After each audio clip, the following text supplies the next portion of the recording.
Coucou mes chers élèves, merci de me rejoindre pour cette nouvelle leçon de grammaire et j'espère que vous soyez attentifs avec moi pour mieux comprendre cette nouvelle leçon qui constitue comment repérer le groupe sujet et le groupe verbal. Comment repérer le groupe sujet et le groupe verbal.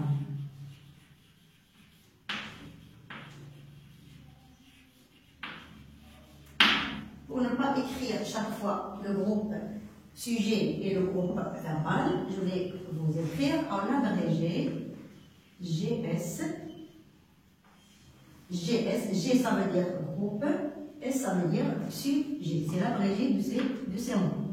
Pour le groupe verbal, on va noter groupe verbal, toujours G ça veut dire groupe et V ça veut dire verbe. Groupe verbal.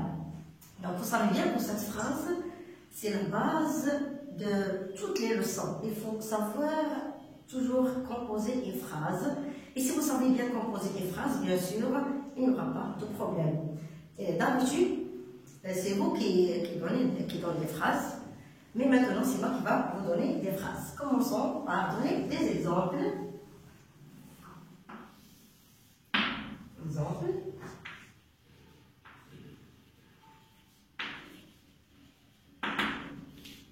Exemple 1, vous donnez une phrase courte pour qu'il soit facile à comprendre. On commence par une petite phrase. L'oiseau vole. Donc, comme vous voyez ici, cette phrase, c'est une phrase courte. Et quand il commence par la majuscule, il se termine par un point. Donc, c'est une phrase qui est correcte. Et aussi, je vois le sens de la phrase. Est-ce qu'il a un sens ou non? Donc, l'oiseau vole. Donc, c'est une phrase que je comprends bien, il a un sens. Donc, notre but, c'est de savoir comment repérer, j'ai oublié d'écrire, comment repérer le groupe sujet et le groupe verbal. Ici, pour trouver, on va commencer par le groupe sujet. Donc, pour trouver le groupe sujet, dans le mot groupe sujet, il y a le mot sujet. Pour trouver le sujet dans la phrase, et le sujet, il peut être un mot, ou bien plusieurs mots, comme il peut être le nom d'un animal, le nom d'un oiseau, le nom d'un objet, etc. Donc ici, on va poser la question pour le sujet, et pour trouver le sujet, on va poser la question, qui est-ce qui fait l'action dans la phrase? Qui est-ce qui fait l'action dans la phrase? Donc ici, on a l'oiseau vole. On dit, que fait l'oiseau? Que fait l'oiseau? L'oiseau vole. Donc ici, l'action, c'est voler. L'action, c'est le fait de voler. Que fait l'oiseau? L'oiseau vole. Aussi, pour ce mot-là, pour trouver qui est-ce qui vole, on va poser la question, c'est qui vole? C'est qui vole? Ou bien qui est-ce qui vole? C'est mieux. Qui est-ce qui vole? Bien sûr, qui vole.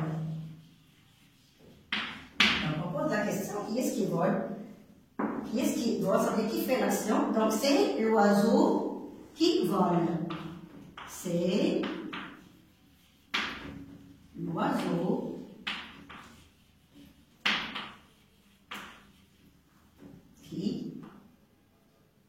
qui vole.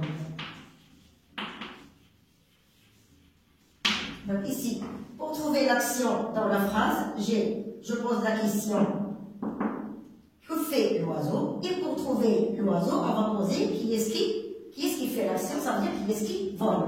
Et je réponds, c'est l'oiseau qui vole. Donc, celui qui fait l'action, on l'appelle le sujet, comme vous le savez, parce que le sujet, c'est lui qui fait l'action dans la phrase. Le le sujet, c'est lui qui fait l'action de la phrase. Et le verbe est surtout le verbe conjugué. Ici, on parle d'un verbe conjugué. Parce que dans la phrase, le verbe doit être conjugué. On ne va pas parler d'un verbe qui n'est pas conjugué. Donc, l'oiseau, c'est le sujet, c'est lui qui fait l'action. Vol, c'est le verbe conjugué et c'est l'action. D'accord? Donc, pour le mot sujet, on va séparer le sujet du verbe. D'accord? On va prendre la première phrase. On va séparer la première phrase. Donc, ici, le sujet et le verbe, on va les séparer. Donc, ici, on dit c'est le sujet ou bien c'est le groupe sujet. Ou bien GS. Ici, vol, c'est le groupe verbal. C'est le groupe verbal. Ou bien, c'est comme ça, groupe verbal, ou bien le verbe. Donc ici, comme vous voyez, cette phrase est composée juste d'un seul mot. Le groupe verbal est composé juste d'un seul mot. Le groupe sujet, on va voir pour le groupe sujet de quoi il est constitué. Donc on va parler de la première partie qui constitue la phrase qui est le groupe sujet, après on va parler de la deuxième partie qui constitue la phrase qui est le groupe verbal. Commençons par la première partie qui est le groupe sujet. Et on va voir aussi quelle est la nature des mots qui constituent le groupe sujet. D'accord? Bon, voilà. Pour le groupe sujet, on va voir composé. Il faut avoir plusieurs natures. La première, on va voir, comme dans l'exemple, on l'a dit, l'oiseau vole. D'accord? Donc ici, le groupe sujet, ici, on a dit c'est l'oiseau. De quoi il est constitué? Il est constitué d'un petit élément qui s'appelle le déterminant, qui est l'apostrophe ou bien le. On peut dire le. Normalement, c'est le. Normalement, et l'apostrophe, c'est le oiseau. Mais on ne peut pas dire le oiseau parce qu'on a ici, tout simplement, on a deux voyelles. Donc, lorsqu'on a deux voyelles, bien sûr, on va supprimer le E et faire l'apostrophe et on peut dire l'oiseau. Donc, l'oiseau, L, c'est le déterminant. L'oiseau, c'est le nom. Et déterminant plus nom nous donne, c'est un groupe de mots. Donc, la première chose pour le groupe sujet, la première nature, la nature de l'oiseau, c'est un groupe d'hommes. On va voir maintenant deuxième exemple. On va dire il vole. Il vole. Ici, on a il et on a vole. On va séparer les deux parties. Pour il, ici, c'est quoi? Vous savez bien, le il, c'est un quoi? C'est un pronom personnel. Un pronom personnel sujet. Pronom personnel. Un pronom personnel sujet. Il peut être je, ou bien tu, bien il, bien nous, bien vous, bien on, etc. Donc, il est un pronom personnel. Et aussi, c'est un groupe sujet. Parce que qui est-ce qui vole? C'est lui, mais c'est il. Il, c'est lui qui fait l'action. Donc, c'est le groupe sujet. Sa nature est un pronom personnel. Ça, c'est le deuxième cas. Troisième cas, le groupe sujet peut être un nom propre. Par exemple, les noms propres, on peut donner le nom d'une personne, le nom d'un animal, le nom d'une ville, d'un continent, d'une capitale, d'un fleuve, etc. On a le choix. On va donner le nom d'une personne, par exemple, Amine. Mais là, vous voyez. Amine écrit la leçon. Amine écrit la leçon. Toujours le point à la fin et, bien sûr, la majuscule. Donc ici, qui est-ce qui écrit la leçon? Mais c'est qui écrit la leçon? C'est Amine qui écrit la leçon. Donc ici, le groupe sujet, bien celui qui fait l'action, c'est Amine. Donc, Amine, c'est le groupe sujet. Et sa nature, c'est quoi? C'est un nom propre. Un nom propre. D'accord? Donc, le premier cas, on a dit que le groupe sujet peut être un groupe de mots. Deuxième cas, le groupe sujet peut être un pronom personnel. Troisième cas, il peut être un nom propre. Je peux donner le nom d'une ville, d'un chien, etc. Donc, le dernier cas, il peut être, on va l'écrire ici, il peut être un verbe à l'infinitif. Oui, je sais que c'est la première fois que vous entendez dire pour le groupe sujet, c'est un verbe à l'infinitif. Donc, suivez avec moi pour mieux comprendre. Donc, je donne par exemple la phrase dormir, bien manger, dormir et dormir et bien pour la santé. Je vois bien ici une phrase qui commence par la majuscule, se termine par un point, et bien sûr, elle a un sens. Dormir est bien pour la santé. Et si je vais poser la question pour trouver, bien sûr, toujours le groupe, si j'aime bien le sujet. C'est qui est bien pour la santé? Bien sûr, c'est le fait de dormir. Bien, c'est dormir qui est bien pour la santé. Et donc, le groupe sujet, c'est dormir. Et sa nature, c'est quoi? C'est un verbe à l'infinitif. Oui, c'est la première fois que vous entendez ça. C'est un infinitif. Et bien sûr, voilà, le verbe qui est conjugué et la suite de ce qui suit, on va voir après de quoi il s'agit. Donc, vous voyez ici, on a vu 4 natures de groupe sujet. Ou bien elle peut être un verbe à l'infinitif, comme dans ce cas. Ou bien elle peut être un groupe de mots, déterminant plus nom. Aussi, on peut avoir déterminant plus nom plus adjectif, comme le petit oiseau vole. Je peux dire le petit oiseau vole. Donc, j'ai ici déterminant plus nom plus adjectif. D'accord? Ici, troisième, le groupe sujet, c'est un pronom personnel. Et ici, le groupe sujet, c'est un nom propre.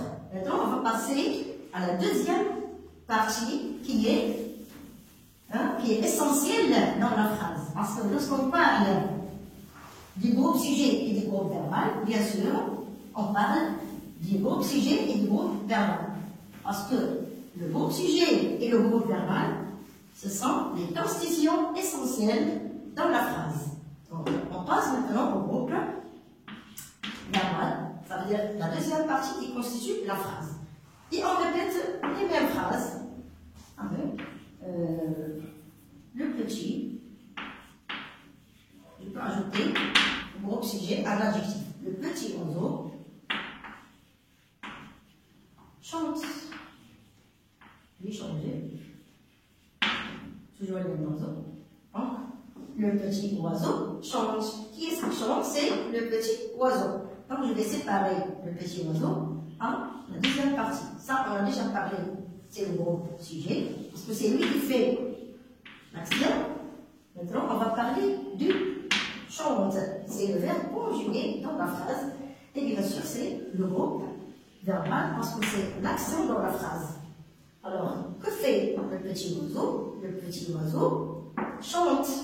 Donc, vous voyez ici, dans le groupe verbal, on a un seul nom. Qui est quoi? Qui est un verbe conjugué. D'accord? Donc, ici, le groupe verbal, c'est un verbe. Je peux avoir aussi, je peux enrichir cette phrase, le petit oiseau chante une belle chanson. Le petit oiseau a une belle voix, etc. Donc, vous voyez ici, donc comme toujours, le petit oiseau, c'est le groupe sujet. Chante, c'est quoi? C'est le verbe conjugué dans la phrase et c'est l'action dans la phrase. Donc ici, je vois ici le petit oiseau monsieur le groupe sujet, et je vois ici tout un groupe de mots. C'est pas comme ici un seul mot. Vous voyez ici, chante une belle oiseau. Ici, on va demander, chante quoi? Chante une belle chanson. Donc, tout ça, on a ajouté pour compléter le verbe. Donc, on complète le verbe. On l'appelle un complément du verbe. Donc, une belle chanson est un complément du verbe conjugué qui est chante. Et on va voir ce groupe de mots qui suivent et qui accompagnent le verbe conjugué. C'est quoi? Donc, ici, j'écris ici, c'est le verbe. Une, c'est l'interrogatoire. Belle, c'est l'adjectif. L'adjectif, on a déjà fait la leçon d'adjectif. L'adjectif, qu'est-ce qu'il fait? Il donne des précisions sur quoi? Des précisions sur le nom. Et on a dit, il peut être avant, ou bien il peut être après. Je peux dire chante une belle chanson, ou bien je peux dire chante une chanson belle. Donc, c'est ça l'adjectif. Puisqu'il précise la phrase, il peut être avant ou bien après. Donc ici, belle, c'est un adjectif, et chanson, c'est un nom. Donc vous voyez ici, tout ce qui suit le verbe s'appelle un complément du verbe. Il complète le verbe. Donc tout ça, c'est le groupe verbal. Comme vous voyez ici, c'est le groupe sujet. Ici, c'est le groupe sujet, c'est lui qui fait l'action. Et le groupe verbal, c'est quoi? C'est le verbe conjugué, suivi, ou bien accompagné d'un groupe d'autres mots. Une belle chanson, une, le déterminant, l'adjectif et le nom. D'accord? Maintenant, on va passer à d'autres choses. Si je donne, par exemple, la phrase suivante, je vous donne la phrase suivante. À l'école,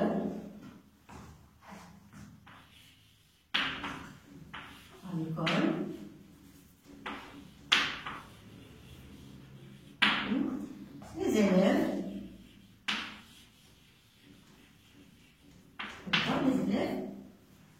écoutent, ou il y a écrit la leçon. Écoute la leçon attentivement. On vient avec attention. Attentivement. Bon. Donc c'est une longue phrase où je vais chercher le groupe sujet et le groupe verbal. Donc faites bien attention. Toujours lorsque je veux trouver le sujet, qu'est-ce que je fais? Je pose la question, c'est qui fait l'action du verbe conjugué? Toujours j'insiste sur le verbe conjugué. Je vais chercher ici le verbe conjugué, c'est quoi? Donc, est-ce que c'est à l'école? Bien sûr que non, parce que l'école, c'est pas une action. Est-ce que ce sont les élèves? Bien sûr que non. Les élèves, c'est pas une action. Écoute. Donc ici, j'ai une action, c'est le fait d'écouter. Donc, écoute. Voilà, j'ai trouvé l'action dans la phrase. L'action de la phrase, c'est bien sûr, toujours, c'est le verbe. Donc, écoute. Donc, que font les élèves? Les élèves écoutent quoi? Écoute la leçon attentivement. Donc, écoute la leçon attentivement. Donc, les élèves ici, c'est quoi? Ce sont les élèves qui font l'action. Donc, ce sont les élèves qui font l'action. Et bien sûr, c'est le groupe sujet. De l'autre côté, il y a quoi? Notre constitution essentielle, c'est écoute la leçon. Bien sûr, c'est quoi? Ce sera le groupe verbal. Et on a dit tout à l'heure que le groupe verbal, c'est le verbe conjugué suivi d'autres mots. Donc, tout qui suit, tout qui accompagne le verbe conjugué, ça fait partie du groupe verbal. Ici, il faut faire attention du mot à l'école. À l'école, je vais voir est-ce que je peux dire comme ça. Les élèves écoutent la leçon attentivement. Oui, est-ce que c'est une phrase qui a un sens? Oui, bien sûr. Les élèves écoutent la leçon attentivement, il a un sens. La même chose, si je supprime attentivement, si je vais supprimer les deux. Si je supprime à l'école, je supprime attentivement, hein, la phrase reste toujours correcte, avec un sens, avec le point à la fin. Donc les élèves écoutent la leçon. Donc ce que je viens de supprimer ici, ne sont pas essentiels dans la phrase. C'est pourquoi je peux les supprimer. Comme je peux aussi les déplacer. Et je peux dire, les élèves écoutent la leçon attentivement à l'école. Ou bien je peux dire aussi, hein, attentivement, les élèves écoutent la leçon à l'école. Donc je peux jouer avec ces mots que j'ai supprimés. Tu peux les faire au début, à la fin, au milieu, etc. Donc c'est pourquoi ils ne sont pas essentiels dans la phrase, mais ils sont facultatifs. Ils sont comment? Ils sont facultatifs dans la phrase. Mais ce qui est essentiel, c'est toujours quoi? C'est le groupe sujet et le groupe verbal. Donc, je vais vous envoyer des exercices pour faire à la maison. Essayez de bien les faire tout seul, à l'aide de personne, d'accord? Pour savoir est-ce que vous avez bien compris la leçon, oui ou non. Je vous laisse pour le moment. Au revoir.